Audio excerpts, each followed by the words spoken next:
In today's video, I'll show you how to create a smart opening where rotation cues appear on the screen before the video is revealed, making it ideal for mobile viewing.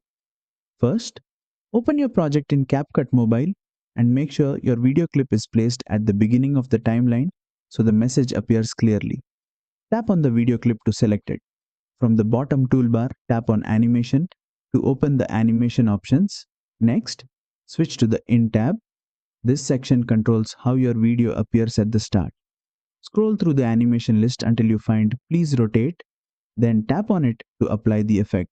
Once applied, rotation indicators appear briefly, guiding the viewer before revealing the video.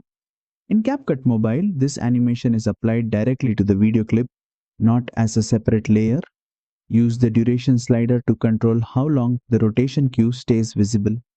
Shorter duration keeps the intro quick and clean. Longer duration makes the cue more noticeable. Preview the animation and adjust the timing so the cue is clear without being distracting. And that's it.